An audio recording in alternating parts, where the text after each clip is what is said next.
21 de janeiro, TV Bancários no ar, e hoje para falar de um tema muito importante, falar sobre segurança bancária.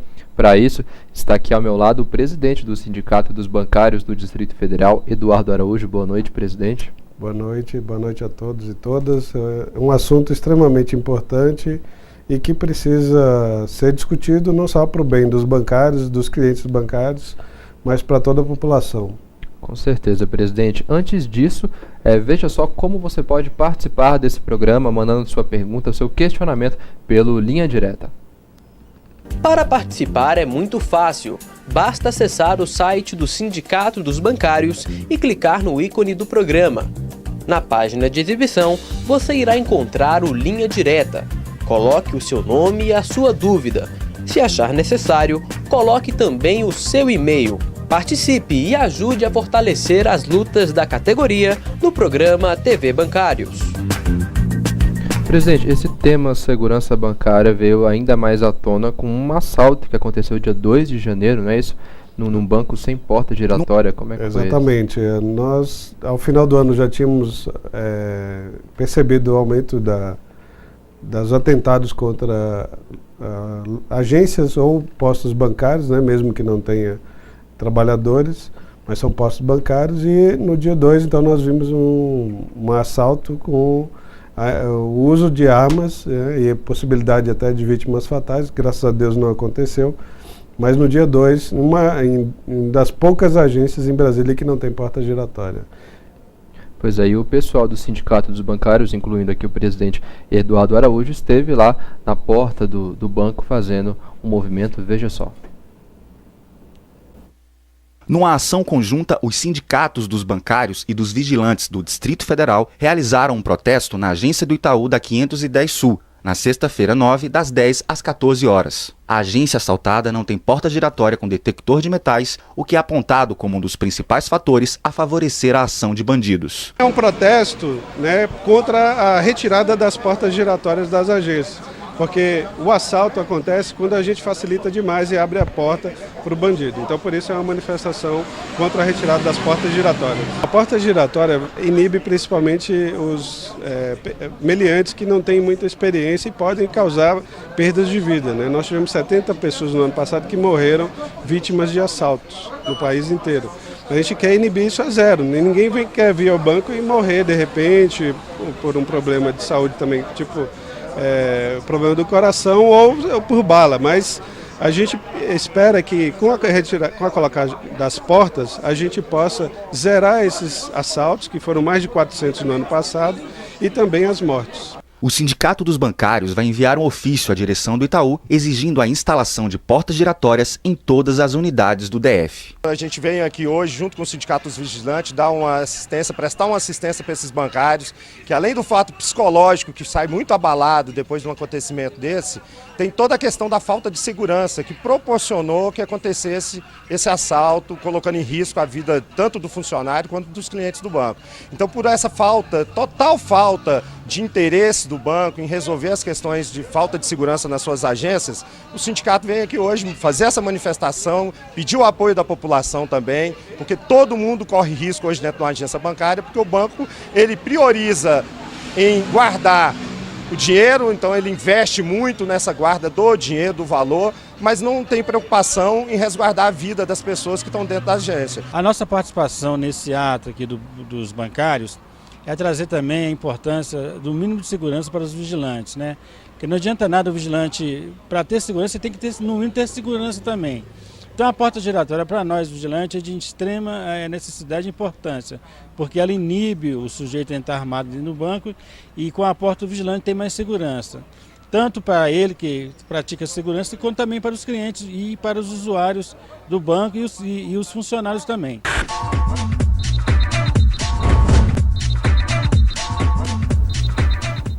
Presidente, o senhor acha que a ausência dessa porta giratória ela pode ser um atrativo para o bandido cometer uma ação criminosa como essa?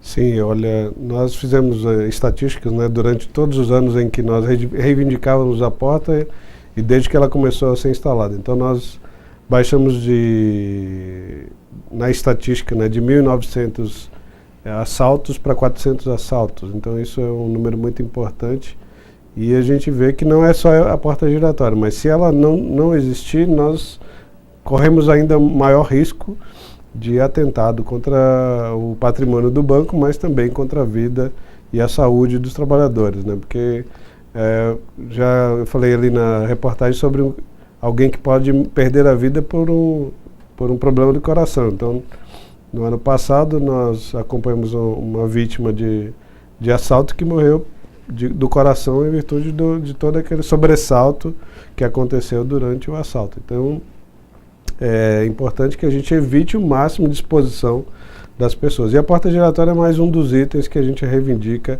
para que tenham todos. Então, na reportagem fala do Itaú, nós fizemos então o ofício para o grupamento lá de negociação do Itaú, estamos aguardando a resposta.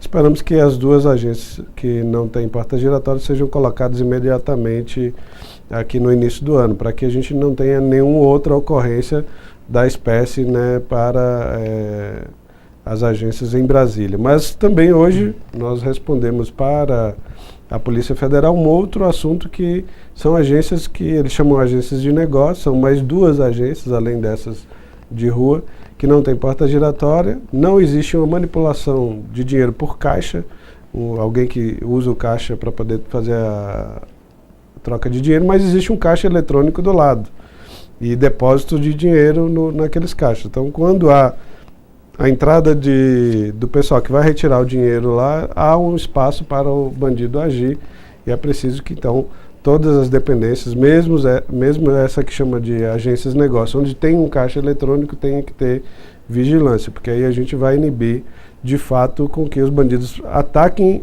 onde há vulnerabilidade. E a gente pensa, quando a gente fala para todo o país, veja bem, se os bandidos agem onde há facilidade e onde tem dinheiro, o que a gente está fazendo? Está alimentando o próprio crime, né? Porque se você dá espaço para que eles atuem, então eles vão ter dinheiro fácil, vão comprar mais armas, vão comprar mais drogas. Então isso é uma alimentação. Então não é um problema de segurança pública quando está do lado de fora das agências para a rua, mas do lado de dentro, então, os bancos deveriam investir mais em segurança. E na segunda-feira agora, eu fui à agência Samambaia, que foi alvo de explosão de caixa eletrônico, na madrugada de sábado para domingo, e na agência de Taguatinga Norte, do Banco do Brasil, tentativa de perfurar o cofre. Então, por que os bandidos estão assaltando essas agências, na verdade, furtando essas agências onde há caixas eletrônicos? Porque não tem ninguém vigiando. E se não há ninguém vigiando, eles vão fazer aquilo que for possível para poder pegar esse dinheiro e aplicar em outros crimes. Então a gente entende que os bancos são responsáveis e devem manter tanto as portas giratórias nas agências, mas vigilância em todo o período onde há dinheiro que possa ser assaltado. Então as agências deveriam ter sempre um posto de vigilância à noite e em finais de semana para que inibisse o ataque desses bandidos, né? E onde há caixas eletrônicos, há dinheiro e não pode ser fácil. E não há nenhuma medida que obrigue o banco a ter um vigilante, pelo menos no período da noite, ali naquela área dos terminais de autoatendimento? Não, porque a nossa legislação é muito antiga, né? Então a Lei 7.102 é de 1983, sofreu alguns pequenos reparos, mas ela não tinha toda essa eletrônica, ou todo esse espaço que hoje tem. Então é preciso que haja uma nova legislação e que atualize com o que nós temos hoje de dinheiro espalhado em todo o país. Presidente, na primeira reunião após a campanha do bancário de 2014, os sindicatos, incluindo o de Brasília, cobraram mais investimentos em segurança bancária. O que está previsto para 2015 efetivamente para proteger a vida dos trabalhadores e também dos clientes? Sim, isso é um desdobramento da campanha de 2012, onde nós conseguimos fazer o projeto piloto de segurança. Não é tudo aquilo que a gente quer, mas quando você vai fazendo um acordo, você vai fazendo testes de medidas para proteger tanto o trabalhador, mas também o patrimônio da empresa. Então já houve a aplicação desse projeto piloto e nós marcamos então como desdobramento dos números do projeto piloto, mais 2 implantações. Além disso, nós vamos ter 3 encontros trimestrais para poder a gente adequar os números e fazer avaliações junto com a FENABAN para que a gente possa, então, melhorar. É um processo difícil porque, como eu já disse, o que eles entendem é que o custo é muito alto e para nós o investimento é muito baixo. Lembrando mais uma vez que você pode participar deste programa através do Linha Direta. Se você estiver assistindo pelo site do Bancários ou também da Top TV, tem como participar. O formulário está aqui ao lado do player. Presidente, já existe uma pauta específica para as outras mesas temáticas? Sim, a primeira vai tratar dessa exposição da população. Na segunda mesa a gente vai tratar dos riscos dos bancários e seus familiares, quando a gente vê uma onda de sequestros, principalmente no interior, e atingir o bancário e sua família, porque sequestra a família, leva a pessoa que tem a chave e o segredo do cofre para fazer um assalto, normalmente numa segunda-feira, e isso traz transtornos para o resto da vida desses indivíduos. Então, nesse segundo caso, não há exposição da clientela, mas sim dos trabalhadores. E a gente sabe que as consequências são muito graves e as pessoas podem sofrer problemas psicológicos gravíssimos e até chegar ao ponto de ter que ter uma aposentadoria precoce. Presidente, com relação à divulgação dos dados, das estatísticas relativas ao número de assaltos, o que ficou definido? Não há uma situação muito clara, porque se a gente olhar todos os assaltos, não existe um registro de boletim de ocorrência e que se coloque o valor efetivamente que foi assaltado. Então fazemos algumas inferências sobre o valor, sobre a quantidade de pessoas que foram envolvidas, sobre a quantidade de clientes que foi envolvido. Então tudo isso é muito complexo e difícil de acompanhar, porque o próprio sistema de segurança pública não tem uma integração. Então, nós fizemos uma reunião com a Polícia Federal, eu estava presente junto com o presidente da Contraf e o nosso representante na mesa de segurança, o Ademir, onde nós discutimos a falta de integração das polícias estaduais, né, da inteligência, da Polícia Civil e da própria Polícia Federal, para que isso pudesse ter uma estatística mais adequada e que ela fosse de fato alarmante, porque hoje a subnotificação ela faz com que não haja investimento de fato. Presidente, aquele item de segurança contra a explosão de caixa eletrônico que mancha as notas, né? Esse dispositivo de segurança diminuiu a quantidade de explosões em caixa eletrônico ou não tem como saber? Nem todos os bancos têm esse dispositivo.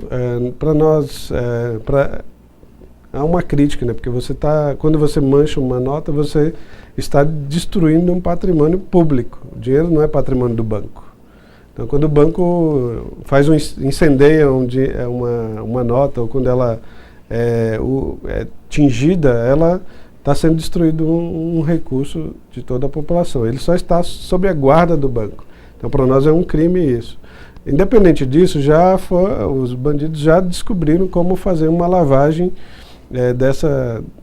desse tingimento, então nem todas as notas são perdidas. Então, também é ineficaz até certo ponto essa medida de manchar, só para manchar as notas. Então, quem vai fazer um assalto para caixa eletrônico não é um grupo de pessoas que estão ali aventureiras, né? São pessoas que têm quadrilhas especializadas e que vão lá para tirar o dinheiro, que não é deles, para aplicar, como eu disse, em outros crimes e atingir toda a população. Presidente, no ano passado, a Polícia Federal multou os bancos em mais de 19 milhões de reais por falhas na segurança de agências e postos de atendimento bancário. O que essa ação trouxe de positivo para a segurança bancária? É importante que há uma multa, um volume de multas crescente, né? E o número inclusive de sessões para poder fazer o julgamento é sempre muito expressivo. Então, os nossos representantes na mesa da Secasp, né, que trata isso já junto da Polícia Federal para fazer o julgamento das multas e até aumentar a pena, porque os bancos estão negligenciando o processo de segurança. Então, quando há uma negligência que está comprovada, o sindicato denunciou, a Polícia Federal foi lá e constatou, aplicada a multa, e a gente pede até que seja majorada a multa para que ele não reincida. Mas nos últimos anos tem crescido ainda, e havia um estoque muito grande de ações de multas para serem julgadas. Então, houve um aumento significativo, e isso faz com que os bancos fiquem mais alertas, porém, de fato, não acabou com a negligência. Então, na sua avaliação, o que representa o crescimento desse número de multas? É mais esse alerta mesmo que os bancos devem ter? Sim, mas a multa acaba sendo, vamos dizer, talvez o risco de não ter a segurança compense pagar a multa. Então, essa é uma possibilidade, eu não estou dizendo aqui que é isso, mas se ele paga 19 milhões de multa e poderia gastar mais 1 bilhão para poder manter a segurança efetiva, ele provavelmente faria o custo, não, vamos pagar as multas do que fazer o custo. E a gente viu muito problema com relação à vigilância. O maior dos problemas é com relação aos planos de segurança e o descumprimento do plano de segurança, que eles mesmos fazem para aprovação da Polícia Federal, ou seja, uma área vai lá e fala assim, olha, tem que ser desse jeito. Aí uma outra área vai lá do banco e vai lá e descumpre aquilo. Para diminuir custo com as empresas de vigilância, vai lá, que é um dos maiores problemas, vai lá e descumpre. Então, tinha rendimento no horário de almoço. Imagina você estar com um vigilante que está lá para poder guardar a sua vida e ele está lá mal alimentado e cansado, ou seja, poderia facilitar ainda mais o processo. Então, os bancos precisam, de fato, cumprir aquilo que escrevem, que é o plano de segurança, é uma das situações. Quando for instalar a agência, quando for modificar o layout da agência. Então, essas são as constatações que a Polícia Federal faz com mais intensidade. Só que a multa, por exemplo, do banco não atender o policial federal é menor do que a multa se ele entrar lá dentro. Então, até o estudo da Polícia Federal deve mudar para que a multa, se não for possível fazer a vistoria, seja o dobro de qualquer multa de constatação de irregularidades no plano de segurança. Hoje o TV Bancários está conversando sobre segurança bancária, lembrando que você pode participar mandando uma pergunta para o presidente do Sindicato dos Bancários do Distrito Federal, Eduardo Araújo. A gente vai fazer um rápido intervalo, no segundo bloco a gente volta respondendo outras perguntas. Até lá!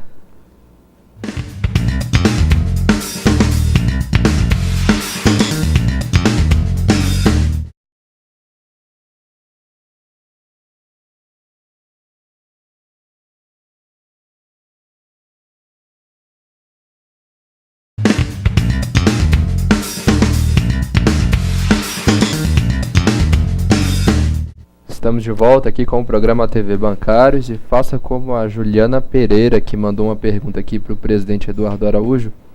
Presidente, é obrigatório todos os bancos terem portas giratórias e quais itens de segurança um banco tem que oferecer aos clientes? Câmeras, por exemplo, é obrigatório? Não, o que seria obrigatório em tese seria o vigilante. A única condição é ter um vigilante. Isso pela lei que é antiga, como eu disse, lá de 83. Então, o que esse dispositivo legal determina é que tenha pelo menos 3 itens de segurança. E os bancos ficam se apegando a esse tipo de argumentação, né, para cumprir a lei, que não é necessária a porta giratória. Então, seriam 3 itens. Pode ser a fechadura de retardo do cofre, que não protege nenhum cliente, né, vai proteger o patrimônio do banco, não, de fato, os clientes ou os bancários, que podem ser vítimas de sequestro, o vigilante e uma câmera de segurança, que, a nosso ver, também é muito falho, porque nem sempre você consegue identificar em alguns bancos as pessoas que fizeram o delito, porque a imagem é muito ruim. Além disso, não existe alguns bancos têm, que já avançaram nisso, que é a questão de você ter um monitoramento o tempo todo, né, sobre as agências. Então, não é o indivíduo lá que vai tocar o alarme, por exemplo, que é um dos itens de segurança que pode ter ou não. Mas, por exemplo, se a agência tiver alarme, um vigilante e uma fechadura de retardo, pela lei, não precisa ter porta giratória. O que a gente tem pedido? Que seria um pacote maior, era a mudança na lei para que a gente pudesse ter garantias para clientes e trabalhadores também, além do patrimônio da empresa.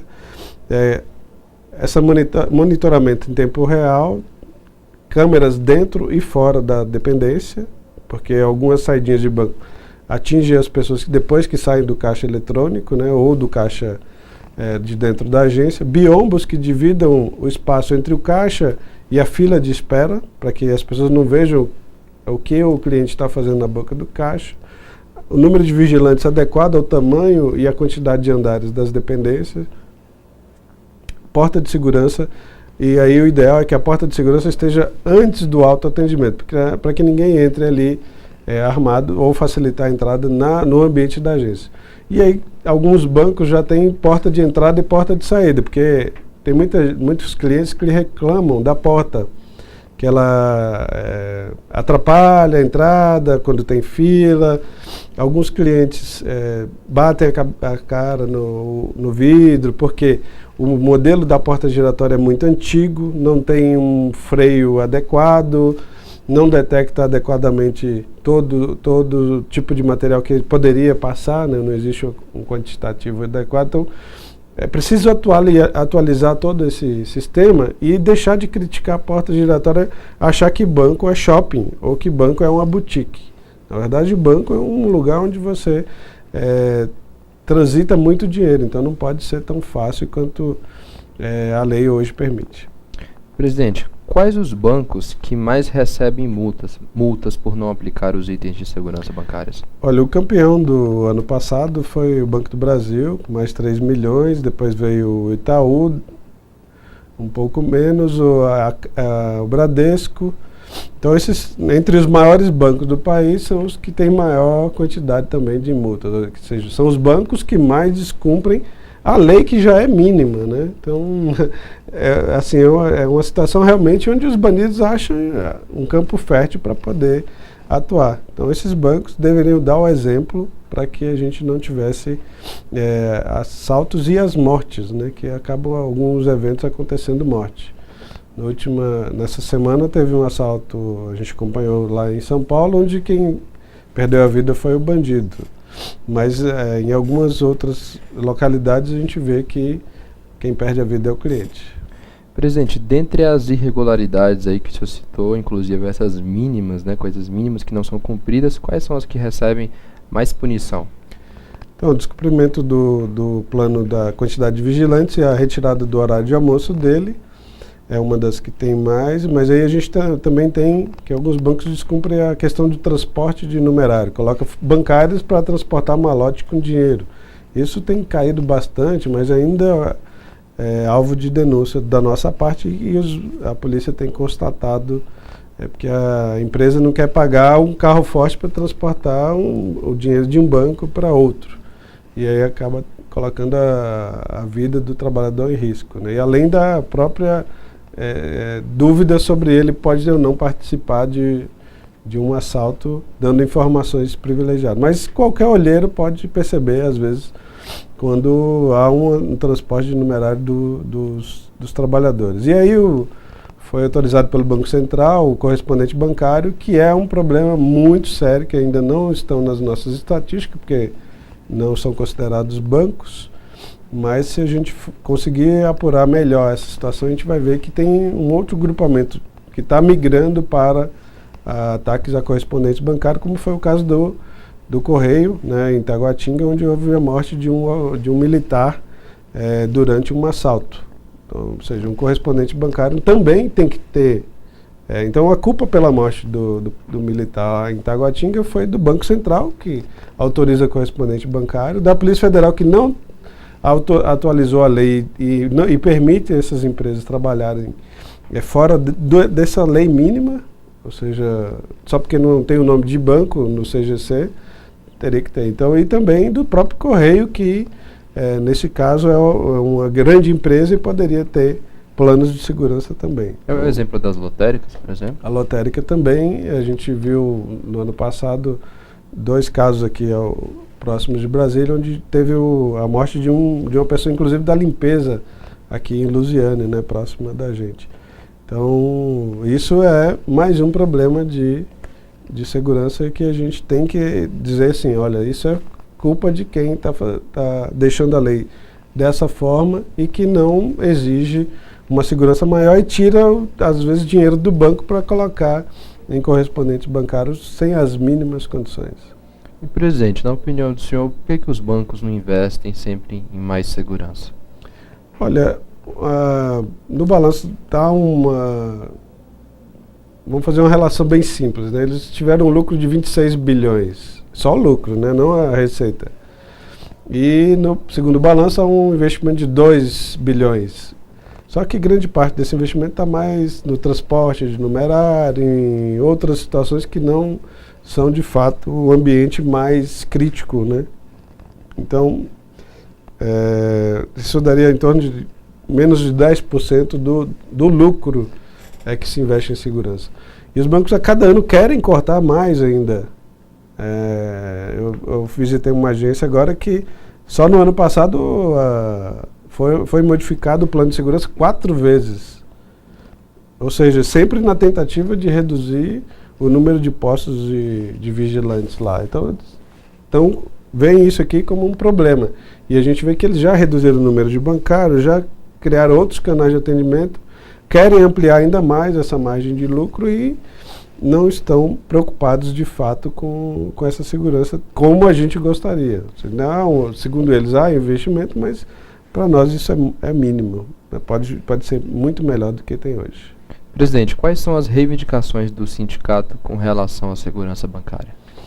Bom, primeiro assim, não é muito simples, né, a gente falar qual seria o modelo ideal, mas vamos dizer que, primeiro, o aspecto do trabalhador, que vai lá e tem que carregar uma chave e ainda tem que ter uma senha. Então, a gente tem tecnologia suficiente para que qualquer abertura seja exclusivamente remota. Os bancos sempre têm sistemas de internet ou de outros meios via satélite que pode abrir os cofres sem que ninguém carregue chaves.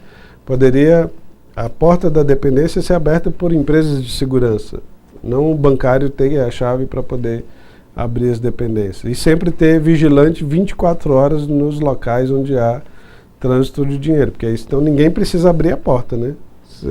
Se você tem vigilância 24 horas, quando o trabalhador chegar já vai ter alguém lá guardando o local e a própria vida. Então essa é uma das primeiras situações. Aí daí a gente pode trabalhar com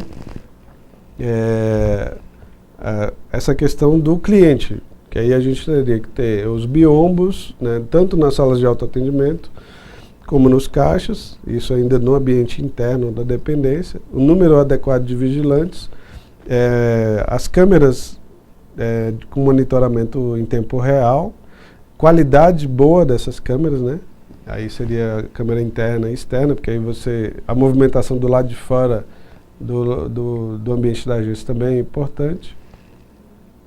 E que as portas giratórias existam em todos os locais, que seja colocado antes do autoatendimento e que possa ter uma porta de entrada e de saída.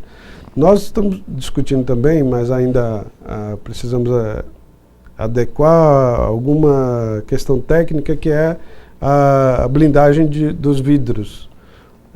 Antigamente as agências todas eram de alvenaria, né? Então não tinha aquele monte de vidro nas portas de banco. Então a porta era uma porta menor e que você teria ali um acesso. Depois, com os caixas eletrônicos, passaram a ter tudo vidro, né, para as pessoas até verem o que tem, qual a movimentação que está acontecendo. Se tem alguém do lado de fora, ver a movimentação interna da agência. Isso tem 2 problemas. Quer dizer, pode ter um problema e uma solução. Mas se esses vidros são fáceis de serem quebrados, então ele gera uma quantidade de assaltos com uma nova modalidade, que é o uso de marretas, né? Os camaradas chegam, já vão invadindo a agência, jogam uma coisa que quebra e já vai escalando os vigilantes. Então, Isso já com um esquema muito mais sofisticado que eles têm. Então, esses vídeos não poderiam ser tão fáceis de ser quebrados a ponto de haver invasão, grandes números de invasões nas agências. Presidente, uma curiosidade. Há alguns anos eu presenciei ali na agência do Banco do Brasil, na 504 Norte, um crime em que o funcionário do Carro Forte foi assassinado ali na calçada, na escada do banco. Há alguma orientação específica para esse momento do transporte de valores ali do Carro Forte para a agência bancária? Sim, depois desses... A gente acompanhou outros casos, mas esse realmente foi um dos últimos aqui. É muito grave, né? Você perder a vida de alguém que está ali para fazer um transporte de valores e nem sempre tem uma segurança adequada. Então, o que a gente estava pedindo? Que exista uma vaga exclusiva para os veículos de transporte de valor e que eles possam entrar e sair com segurança das dependências. E se não há um acesso mais adequado, que se não tiver uma vaga adequada para ele estacionar o veículo com segurança, que ele não abasteça aquela agência ou os terminais, porque isso foi terceirizado, né? Antes o dinheiro estava dentro da agência e os funcionários faziam a movimentação. Então transferiu para essas empresas e transferiu o risco também para os trabalhadores. Então é importante que haja uma vaga adequada, se não aquela vaga não estiver desocupada, que eles não possam parar e aí não ter, porque os carros param no meio da rua. Os carros fortes param no meio da rua para poder fazer o transporte do malote ali para dentro da dependência. Isso gera, de fato, uma insegurança no momento. E a gente vê alguns assaltos a carros fortes, inclusive em BR. Mas de ter essa facilidade de ser, e Brasília é uma cidade bem policiada, mas que tem algumas rotas de fuga aí que podem ser facilitar o trabalho de alguns bandidos. Então é importante que a gente cumpra essa lei que foi aqui em Brasília, né? O governador não sancionou a lei, mas a Câmara manteve o decreto para que os carros fortes só parem em locais apropriados, mantendo a segurança ali e não mais parem no meio da rua. Interessante, esse é um momento que eu até fico apreensivo, né, quando o carro forte está ali, que eles fazem uma operação de segurança ali, mas pode acontecer alguma coisa naquele momento, Sim. né? Presidente, o que está sendo feito para melhorar os procedimentos adotados pelos bancos com relação às vítimas de assaltos e crimes? Nós temos um banco que tem um programa até, que é o Banco do Brasil, tem um programa até adequado, que a gente fala que seria um programa modelo, e que a gente, normalmente, enquanto entidade sindical, a gente atua mais do que algumas empresas, porque normalmente quando o cara está assaltado, o tratamento é como se ele fosse cúmplice de bandido, né? Mas aí ele tem que ir na delegacia, tem que fazer, ajustar boletim e ainda fica sob vigilância da própria empresa, com todas essas falhas que a gente já apontou. Então a gente precisa que as pessoas sejam afastadas do serviço por um período mínimo, que elas tenham, que são vítimas de sequestro, que possam ter a sua transferência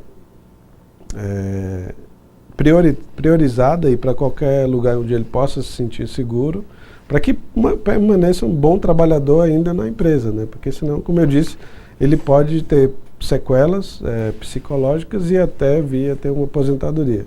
Então é importante ter um acolhimento adequado, registrar o comunicado de acidente de trabalho, ter uma assistência psicológica e, se possível, também uma transferência para que ele não permaneça no mesmo ambiente por onde ele passou por um trauma. Presidente, estamos chegando aqui ao final do programa TV Bancários de hoje. Falamos sobre segurança bancária. Suas considerações finais, por favor.